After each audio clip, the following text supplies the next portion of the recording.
बातमीचे प्रायोजक आहेत हॉटेल रोहित। जळगाव येथे महाविकास आघाडीच्या दोन्ही उमेदवारांचा अर्ज आज दाखल करण्यात आलाय।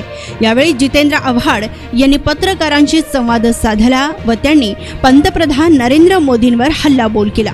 आज देशामध्ये महिला सुरक्षित नाहीयेत, महागाई वाढली आहे, आदिवासींवरती अत्याचार होत आहेत, बेरोजगारीही वाढली आहे व फोडाफोडीचे राजकारणही सुरू आहे आणि जीएसटीचं काय करायचं अशा शब्दात मोदींवर जितेंद्र आव्हाड यांनी हल्लाबोल केलाय। अटल बिहारी वाजपेयी आणि प्रमोद महाजन या जोडीला पळतो। असंच काहीसं आत्ताचं वातावरण दिसतंय की जनतेच्या मनात राग आहे तो महागाईचा, राग आहे तो बेरोजगारीचा, राग आहे तो घरलेल्या घसरलेल्या पतीबाबत आपले पतच राहिलेले नाही। सगळे निर्देशांक जे आंतरराष्ट्रीय त्याच्यामध्ये सगळ्यात खाली होतं। भुकेच्या निर्देशांकांमध्ये आपण पाकिस्तान, अफगाणिस्तान आणि श्रीलंकेच्या खाली आहोत। आनंदी कोण आहे जगामध्ये तर भारतीय त्याच्यातही नाही, म्हणजे भारतीय आता कुठेच राहिलेले नाही। अशा परिस्थितीत लोकांमध्ये एक उद्वेग आहे की तुम्ही दिलेलं एकही आश्वासन पूर्ण केलं। 2 लाख रोजगार देणार होतात, नाही दिले। महागाई कमी करणार होतात, नाही केलं। आज पेट्रोलचे दर, आज गॅसचे दर कुठे गेलेले आहेत? घर चालवताना मुश्किल होते महिलांना। महिला सुरक्षिततेविषयी गोष्टी करतात।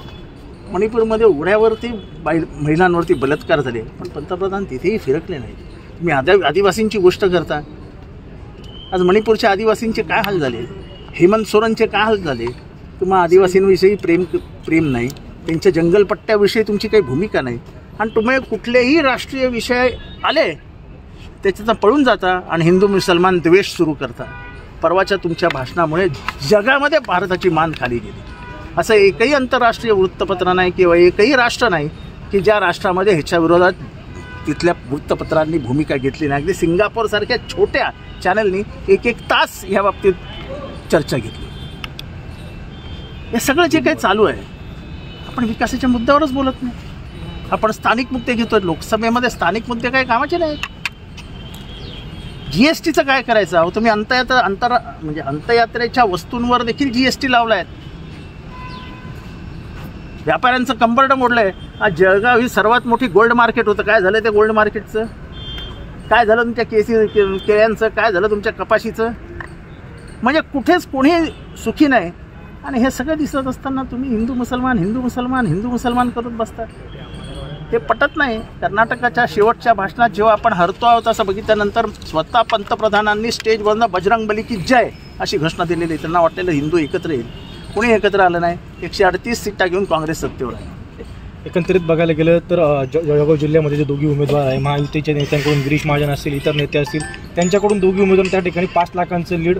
मोदी 2014 साली पूर्ण घोड्यावर बसून दौड करत होते तेव्हा 5 लाखाचं लीड नाही मिळालं। यांचं गणितच कच्चं आहे, कारण का व्यायामशाळेत जाऊन गणित करावं लागतं ना। 2014ला तरी होतं का 5 लाखाची आघाडी? तेव्हा तर त्याच्या एवढी मोठी लाट आज पण नाही, तुम्ही मान्य कराल? कुठं मिळणार 5 लाखाची आघाडी? तोंडाला येईल ते बोलायचं, आपलं काय जाते? आणि तुम्ही चालवता। त्यांना विचारा ना, 2014ला नाही मिळाली, 2019ला नाही मिळाली, आता साधारण सुप्त लाट दिसते।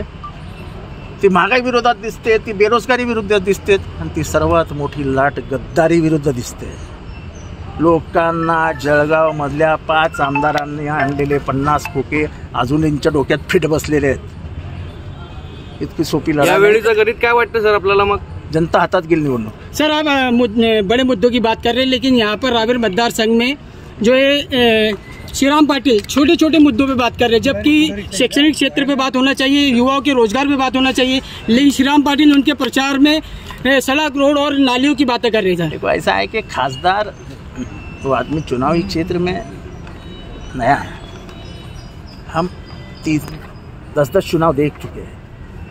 आप ये सवाल मोदी जी से पूछिए ना, बिल्कुल, कि राष्ट्रीय मुद्दे छोड़ के आप हिंदू मुसलमान के ऊपर क्यों जा रहे हैं? श्रीराम पाटिल बहुत छोटा है। अब जब हमारे पंतप्रधान ने ही ये उदाहरण रख दिया है कि राष्ट्रीय मुद्दे हटा दो, हम जाएंगे जात पे, हम जाएंगे धर्म के, क्या करेगा छोटा खासदार? आव्हाड साहेब, सुप्रिया सुळे यांना तुतारी आणि तुतारी वाजवणारा पुरुष असे 2 चिन्ह दिले गेले। तुतारी दिलेली नाही त्यांनी। असं आहे की शेवटी सगळे यंत्रणाच त्यांच्या हातात आहे। काल बच्चू कडूचं बघितलं ना काय झालं, दिलेलं ग्राउंड आयत्या वेळेस काढून घेतलं. काल आमच्या इथे शरद पवारांची सभा होती, सकाळी त्यांनी तिथला दुसरे उमेदवार तटकरे यांना बाजूचं मैदान म्हणजे 10 मीटरचं अंतर नसलेलं मैदान दिलं. हे सगळं नॉर्म्सच्या विरोधात आहेत. काल जे पंतप्रधान बोलले, आत्तापर्यंत 17,000 लोकांनी कंप्लेंट केली इलेक्शन कमिशनला. काय करणार आहे इलेक्शन कमिशन? इलेक्शन कमिशन ज्या दिवशी त्यांनी सुप्रीम कोर्टच्या चीफ जस्टिसची गच्छांती केली, त्यांना निवडणूक आयोगाच्या निवडीपासून बाजूला ठेवलं, तेव्हाच समजलं की ही निवडणूक गेली. आज माझ्या अंदाजाने त्रिपुरामध्ये एक असा प्रकार घडला आहे की 100% मतदान न होता EVM मशीनने 100% मतदान झाल्याचं दाखवलेलं आहे. ती बातमी कदाचित बाहेर आली असेल, मी ते गुगलवर वाचली होती सकाळी. गडकरींच्या प्रचारामध्ये शाळकरी मुलांचा त्या ठिकाणी सहभाग होता. निवडणूक आयोगाने कारवाईचे आदेश दिलेले, काय सांगा?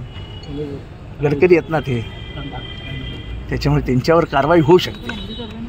काय मत आहे आपलं खडसेंच्या बाबतीत? आपलं मत काय आहे आता खडसेंच्या बाबतीत? काय मत आहे आपलं? माझं कोणाबद्दलच मत नसतं.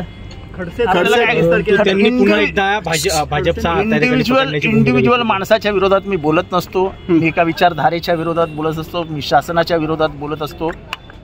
शासन काय करतंय ह्याच्या विरोधात बोलत असतो. मी असे इंडिव्हिज्युअल खडसे काय करतात, मी सुरेशदादा जैन काय करतात हे माझं काम नाही. ज्यावेळेस शरद पवार यांनी त्यांना मदत केली, मात्र आता ठीक आहे ना, दिलं. आता तुम्हाला समजतंय ना, ते जनतेलाही समजतं. ते आपण कशाला सांगायला हवं? जनता सुज्ञ हो. अहो, एवढ्या रणरणट्या उन्हामध्ये एवढे 50-60 हजार लोक येणं ही मस्करीची गोष्ट नाही आहे. हा आगडोम, विरोधाचा आगडोम कसा पसरलेला आहे हे दिसतंय ना.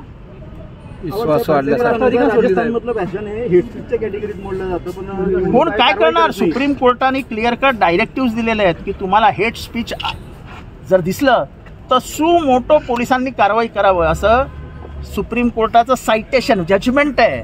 कोण विचारतो सुप्रीम कोर्टाला? सुप्रीम कोर्टाने निर्णय घेऊ नये म्हणून 600 वकिलांचा वापर करून त्यांच्या विरोधात एक अर्ज टाकला जातो, त्यांना पत्र लिहिलं जातं.